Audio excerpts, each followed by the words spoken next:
सहारा व सहारा जैसे chit fund कंपनियों से भुगतान कितना % उम्मीद है, इस वीडियो में हम जानने की कोशिश करते हैं। हम सबको पता है कि 2012 में सहारा के ऊपर सबसे बड़ा आफत आया था। सहारा के जो सुप्रीमो सुब्रत रॉय थे उनके ऊपर आया और उनके साथ साथ सभी निवेशकों को उसके बाद आना उसी दिन से चालू हुआ, तब से चालू हुआ है। लोगों का जो उम्मीद था वो लगभग उसी समय तो टूट चुका था, लेकिन इसके बावजूद भी लोग धाड़स बना के रखे। लोगों को एक भरोसा था जो मोदी जी आएंगे तो कुछ नया होगा, कुछ अच्छा होगा। लोगों का एक उम्मीद था। 2014 में सबको पहले से ही पता चल चुका था कि केंद्र में मोदी जी के सरकार बनने वाले हैं 2014 में, और लोग भरपूर सहयोग भी किया सरकार को बनने में। लेकिन आज लगभग 10-11 साल हो गया है सरकार बने हुए, लेकिन कुछ भी ज़्यादा उम्मीद नहीं देखा जा रहा है। जो उम्मीद था, जो भरोसा था, वो भरोसा अभी दिखने में नहीं लग रहा है। बहुत लोग तो आत्महत्या कर चुके हैं, बहुत लोग भरोसा करना छोड़ चुके हैं, बहुत लोग तो विश्वास ही नहीं करता है कि सहारा से पैसा अब मिल सकता है, चिट फंड कंपनी का डूबा पैसा अब मिल सकता है, ऐसा लोगों को लगता ही नहीं है। जितने भी सहारा व सहारा जैसे चिट फंड के निवेशक हैं उनमें से 50% लोगों का भरोसा तो उठ चुका है, और 50% 50% लोगों का भरोसा अभी भी है कि पैसा मिल सकता है। मोदी जी पे उम्मीद अभी भी है, लोग रखे हैं। देखिए क्या होता है। आइए हम जो सबसे पुराने संगठन है उससे कुछ सुनाते हैं, कुछ आगे का जानकारी, आगे क्या प्रोग्राम है उनका, क्या करने जा रहे हैं, क्या कुछ हो सकता है, क्या कुछ कर सकता है। तो भरोसा दे रहे हैं, एक हिम्मत दे रहे हैं। उनसे सुनते हैं, पूरा बात सुनने की कोशिश करते हैं, समझने की कोशिश करते हैं, और इस बात को समझने के बाद हमें ये विश्वास हो जाएगा कि कितने % उम्मीद है कि पैसा मिल सकता है। लड़ाई को कैसे लड़ा जाए, कैसे जीता जाए। हम लोग सबसे पहले तो बहुत बहुत धन्यवाद और आभार और शुक्रिया कैसे अदा करें राष्ट्रीय संयोजक जी का। अगर इन्होंने ये संगठन का रजिस्ट्रेशन ना कराया होता, बनाया ना होता, तो आज हम अपनी पीड़ा किसके पास लेकर जाते। तो इसलिए इनका भी बहुत बहुत धन्यवाद। आज हमको एक प्लेटफार्म मिला है, हम सबको तो बखूबी मजबूती से साथ खड़े हो जाएं। और ये पक्का ये वादा है, ये दावा है। अभी हम लोग मैनपुरी जिलाधिकारी से मिलकर आ रहे हैं, बाहर ज्ञापन दिया गया, तो अंदर से बैठे हुए सब देख रहे हैं कि कितनी भीड़ होती है। यही अगर 10 से 5 लोग 20 लोग हों तो बाहर गेट पर जो LIO अधिकारी से ही ज्ञापन दिला देते हैं और वापस भिजवा देते हैं। जब जनमत देखते हैं तो अधिकारी बाहर निकल के भी आता है, अंदर भी बुलाता है। और आपके ADM साहब ने सकारात्मक, DM साहब ने, ADM साहब दोनों लोग साथ में बैठे थे, तो ADM जिले का जो ADM होते हैं वही इसमें सक्षम अधिकारी हैं, उनको आदेशित किया। उन्होंने कल का आपको आश्वासन, आपके जो पोर्टल है, जो शिविर है, खुलने का आश्वासन दिया है। तो ये आपकी कहीं न कहीं ताकत है। अगर फार्म जमा हो जाए तो आधे जो एजेंट और संयोजक जो निवेशक होते हैं, इनके बीच जो गृह युद्ध है तो वो खत्म हो जाता है काफी हद तक। एक बात और बताएं कि उन लोगों से कहना भी, बताना भी कि जो पुराने 2 से 3 साल पहले जो फार्म जमा करे रखे हैं वो लोग घरों में बैठे हुए हैं। उनको लगता है कि हमारा फार्म जमा हो गया और हमारा भुगतान हो जाएगा। कतई ये गलत फहमी में वो लोग बैठे हुए हैं कि जो फार्म जिलों में जमा है, हम लोग बराबर कोई भी जिला हो, जिलाधिकारियों से और सक्षम अधिकारियों से मिलते घूम रहे हैं, तो बेवकूफ नहीं है।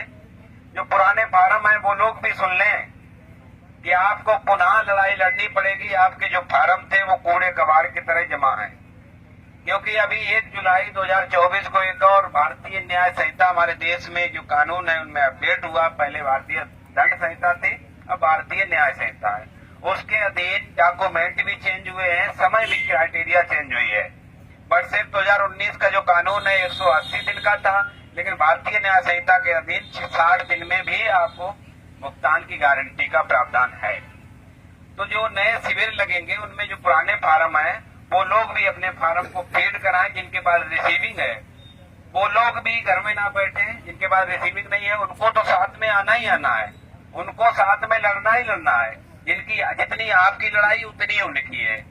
जिनके हाथ में रिसीविंग है वो भी है, उनको भी अब घर से बाहर निकलना होगा कि जब 2 से 3 साल हो गए आपका भुगतान नहीं हुआ है तो आप कतई, क्योंकि आप उस देश में निवास कर रहे हो कि जिस देश का शासन प्रशासन इतना सोया रहता है कि जब तक कानों के पास, अभी 9 तारीख हम लोगों ने ढोल मजीरों का कार्यक्रम इसीलिए रखा था कि जिन्हें प्रशासन इतने सोए हुए मस्त में है, जब तक उनके कानों में ढोल मजीरे नहीं बजेंगे तब तक वो नहीं जागेंगे। तो हम लोग अभी जिलों के प्रशासनों को, जिले के अपने संगठन के लोगों को भी साथ साथ जगा रहे हैं और जगाते घूम रहे, लेकिन अब हमारे पास समय कम है। 1 मई हमारे सर पे आ गई है, क्योंकि इतना बड़ा हम आंदोलन करने जा रहे हैं, राष्ट्रव्यापी आंदोलन है। उस आंदोलन को अगर जीतना है, उदाहरण आपको दे दें, 2 कानून बहुत पहले 2019 में 3 देश में नए कानून आए थे। एक श्रमिक कानून, एक नई शिक्षा नीति और एक किसानों का कानून। आप लोगों को संज्ञान में है क्या? 3 कानून देश में आए थे। श्रमिक इकट्ठे नहीं हो पाए, श्रमिक मतलब मजदूर होते हैं, वो इकट्ठे नहीं हो पाए, लड़ाई को नहीं लड़ पाए, वो हार गए, कानून लागू हो गया। कानून क्या है कि एक मालिक कंपनी का किसी एक कर्मचारी के साथ अन्याय करता था तो सभी कर्मचारी इकट्ठे होकर उस मालिक के साथ धरना प्रदर्शन करते थे गेट पे, तो मालिक झुक जाता था। लेकिन 2019 में ऐसा कानून आया है कि वो अकेला मालिक चाहे 100 कर्मचारियों के साथ अन्याय करते, कोई आवाज नहीं उठा पाएगा, क्योंकि उनके अधिकार छीन लिए गए। आप उस देश में निवास कर रहे हो। इस देश की जनता को कतई नपुंसक बनाने की तैयारी में शासन। मेरी बात थोड़ी कड़वी लगेगी लेकिन सच है। दूसरा कानून शिक्षा नीति। शिक्षक, स्टूडेंट, हम आप तैयार नहीं, लड़ नहीं पाए, नई शिक्षा नीति थोप दी गई। जो 2019 से पहले जो खर्चे होते थे जो पढ़ाई में, आज उनका 10 गुना बढ़ गया है। इसके बाद किसानों का धन्यवाद कि किसान लोग एकत्रित हो गए, 13 महीने संघर्ष किए, वो जीत गए। ये 3 उदाहरण आपके सामने पेश है। अब आपको डिसाइड करना है कि किसकी तरह आपको लड़ना है। अगर किसानों की तरह लड़ना है तो किसानों की तरह मजबूत होके आना, और अगर मजदूरों और शिक्षा की तरफ लड़ना है तो समझ जाना कि आप फेल होके आओगे। ये आपके ऊपर, आपकी जिम्मेदारी है। हम तो आप सभी से अनुरोध करेंगे, आग्रह करेंगे किसानों की तरह मजबूत होकर आना। बाकी इतना आश्वस्त आपको जरूर करते हैं कि संगठन का जो राष्ट्रीय कोर टीम है, संघर्ष वो करेगी, आगे वो लड़ेगी, आपके ऊपर खरोंच नहीं आने देंगे, आपके ऊपर आपका बाल नहीं कोई छुपाएगा, ये हम लोगों की गारंटी है। लेकिन जनमत देना आपकी जिम्मेदारी है। आप जिलों में देख रहे हो, आप अगर हमारे साथ आ रहे हो, हम लोगों को बुला रहे हो, तो हम लोग प्रशासन से, चाहे प्रशासनिक अधिकारी हो चाहे शासनिक हो, सबसे आगे, चाहे मीडिया हो, सबसे आगे बात रख रहे हैं मजबूती से। तो यही काम वहां भी करेंगे। कोई अगर आपको निष्क्रिय करे, कोई आपको निगेटिव पहुंचाए कि आंदोलन में ये होता वो होता, कुछ नहीं होता। आंदोलन के लोग जो आंदोलन जीवी होते हैं, आंदोलनकारी होते हैं, सॉरी, जो आंदोलन करते हैं वो कोई देश का भविष्य होते हैं। हम अपना परिचय से 2021 से विभिन्न आंदोलनों में रहे, चाहे शिक्षक भर्ती में रहे हो, तमाम संगठनों में काम किया। लखनऊ एको गार्डन में 6-6 महीने लेटे रहे। राष्ट्रीय संयोजक जी से भी हमने एक बार विचार किया था क्यों ना प्रदेश व्यापी आंदोलन खड़ा कर दिया जाए, लेकिन यहाँ के जिले की जो टीम थी वो पूरा 100% नहीं दे पाए। हम लोगों ने उसको पोस्टपोन कर दिया कि पूरी एनर्जी हम दिल्ली में खर्च करें चल के, पूरी एनर्जी हम दिल्ली में लगाएं चल के, जिससे कि हमारे साथ कामयाबी हो सके। क्योंकि ये सेंटर का कानून है, ये राज्य का कानून नहीं था। अगर राज्य का कानून होता तो हम लोग इको गार्डन में धरने पर बैठ जाते। तो हमें कहां से लड़ना है? दिल्ली सदन से। और दिल्ली सदन से लड़ने चलना है तो फिर उसी हिसाब से चलना है। और ये ना कहे कि हम अपनी गाड़ी में 5 या 6 लोग लेके आ जाएंगे, नहीं।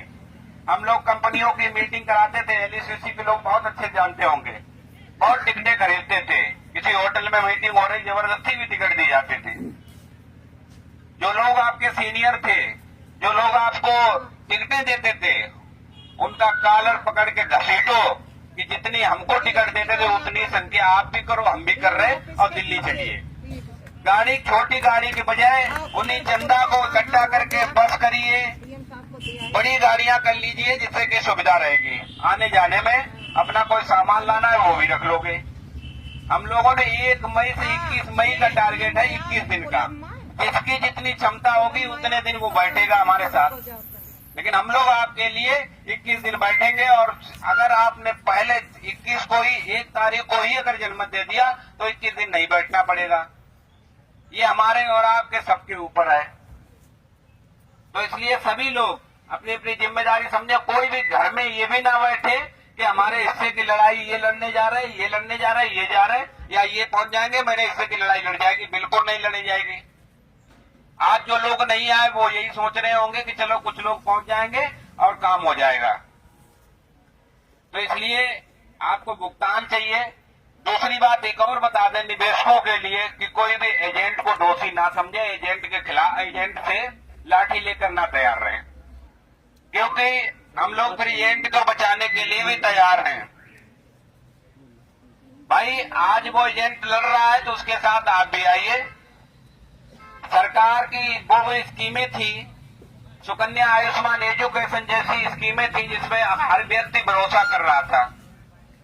जिले के प्रशासन, जिले के मुख्य प्रशासनिक लोग ब्रांचों के फीते काटते थे, एम्बुलेंस को झंडी दिखाते थे। तो जब प्रशासनिक जिले का जिलाधिकारी या सीडीओ या कोई भी रहा हो, जब वो फीते काटते तो क्यों नहीं विश्वास किया जाएगा।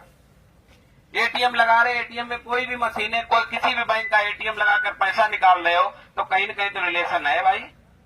पिता का पैसा लड़का ही दे पाएगा, भाई दे देगा, लेकिन पिता का पैसा कोई दूसरे गांव का नहीं दे देगा। तो मेरा ये उदाहरण है कि पिता का अगर पैसा लड़का और चाचा या भाई दे रहा है तो कहीं न कहीं ये जो एटीएम मशीनें थी इनके भी, इन बैंकों जिनके कार्ड से लगकर पैसा निकल रहा तो उनके पिता और भाई वाला रिश्ता था। इसलिए मेरे साथियों, निवेशक लोग खासकर देश में अभी एलआईसी जो है इसमें कम से कम 6 करोड़ लोग निवेशक हैं। ज्यादा नहीं कह रहे, 6 से अगर 5% भी लोग आ गए इस कंपनी के तो जीत आपकी झोली में हम डालेंगे, ये मेरा दावा है। सभी को मेरा जय हिंद, जय भारत, जय